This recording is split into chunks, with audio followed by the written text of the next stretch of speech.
खलील जिब्रान ने कहा है, इंसान बिना सहानुभूति और प्यार के अपनी जिंदगी में रह सकता है, लेकिन बिना पानी के नहीं रह सकता है। कुछ ऐसे ही हाल भारत में पानी का हो रहा है और खास करके बेंगलोर में। पानी दुनिया का ऐसा चमत्कारिक पदार्थ है जो सृजन के भी काम आता है और विध्वंस के भी। पानी कम हो जाए, पानी की मात्रा ना रहे तो सूखा पड़ जाता है, पानी ज्यादा हो जाए तो बाढ़ आ जाती है। बेंगलोर में कुछ ऐसे ही हालात हो गए हैं। पानी की किल्लत हो चुकी है। उच्च पदों पर बैठे यहाँ तक कि मुख्यमंत्री डीके शिव कुमार के घर पानी का टैंकर जाते देखा गया है। तो सोचिए, नेताओं की ये स्थिति है तो आम जनता तो बूंद बूंद के लिए तरस रही होगी।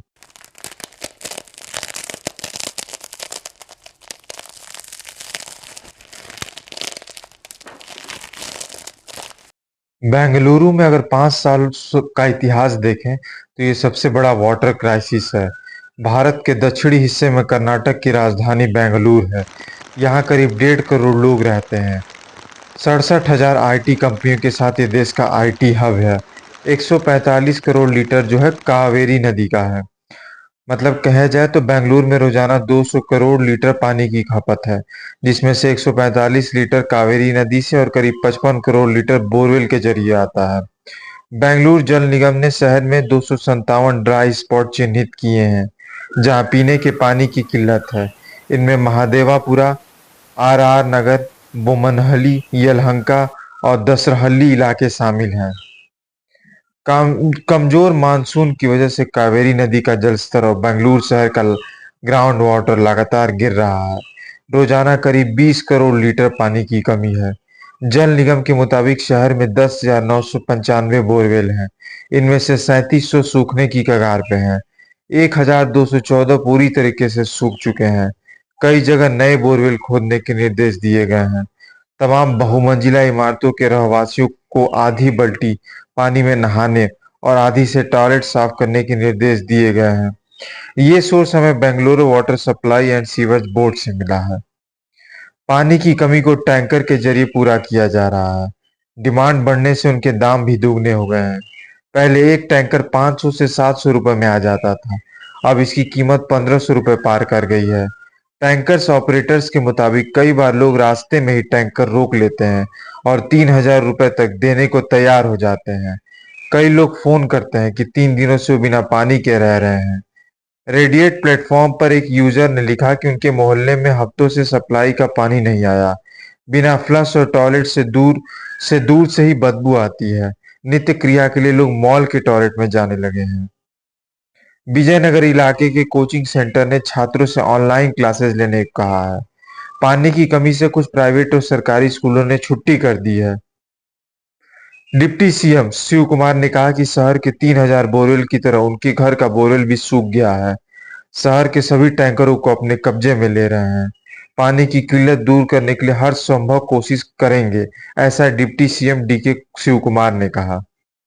बेंगलुरु शहर के आसपास की नदियां जैसे वृषभावती, अक्रावती, दक्षिण पिनाकिनी और चिनार नाले में तब्दील हो चुकी हैं।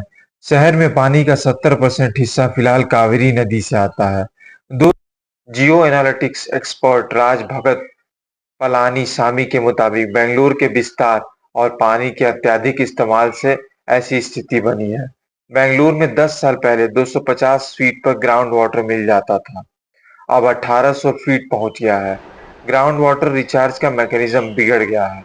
एक्सपर्ट मानते हैं कि 1980 और 90 के दशक में 200 किलोमीटर दूर कावेरी नदी से पानी लाने की कवायद शुरू हुई। इसमें खूब पैसा खर्च किया गया। दूसरी तरफ शहर की झीलों को दरकिनार किया गया। इन पर बिल्डर्स ने इमारतें बना दी या प्रदूषित हो गई। बेंगलुरु समुद्र तल से 920 मीटर के एलिवेशन पे है। भारत के लगभग 98% शहर की जो आबादी है, या जो 98% शहर है, वो इतने ही समुद्र तल की ऊंचाई पे है। उनका एलिवेशन इतना ही है। 1961 से जो है बेंगलुरु को लेक सिटी गार्डन के भी नाम से जाना जाता था, क्योंकि 261 झीलें थी और 70% हरियाली का इलाका था। लेकिन अब हरियाली सिर्फ 3% बची है और बेंगलुरु में झील सिर्फ 70 झीलें या 80 झीलें बची हैं। इसी के रेंज में झीलें बची हुई हैं।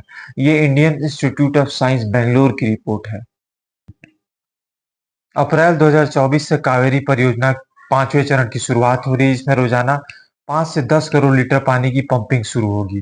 धीरे-धीरे इसे बढ़ा के 30 करोड़ से 75 करोड़ लीटर तक ले जाया जाएगा।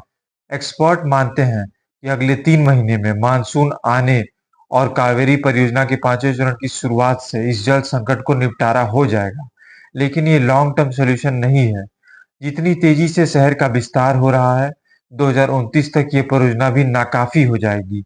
दक्षिण अफ्रीका को केप टाउन जीरो डे में पहुंचने वाला दुनिया का पहला शहर बोला जाता है। वहां पीने का पानी लगभग खत्म होने वाला है। केप टाउन ने 1990 के बाद से ग्लोबल रियल एस्टेट में उछाल लाने की कोशिश में अपने सभी जल निकायों और वेटलैंड्स को नष्ट कर दिया। केप टाउन पूरी तरह सैकड़ों किलोमीटर दूर एक नदी के ट्रीटमेंट वाटर पर निर्भर हो गया। साल दर साल सूखे से नदियों में भी पानी कम रह गया। कई एक्सपर्ट्स मानते हैं कि बेंगलुरु भी केप टाउन के रास्ते पे है। 1980-90 के दशक से लगातार इमारतें और आबादी बढ़ रही है। झीलों को दरकिनार किया गया और कावेरी से पानी मंगवाया गया। भारत में पीने का पानी का संकट कितना बड़ा है? पृथ्वी पर मौजूद कुल पानी का 97% समुद्र में खारे पानी के रूप में मौजूद है। फ्रेश वाटर यानी पीने का पानी सिर्फ 4% है। इस 4% में से पानी जो है 3.4% के लगभग जो है ग्लेशियर में सिक्योर्ड है। मतलब 0.6% पानी ही सिर्फ साफ पानी पीने के योग्य है। पूरी दुनिया की आबादी में से भारत जो है वो 18% की आबादी जो है भारत में है और पानी सिर्फ जो है 4% पीने के योग्य है।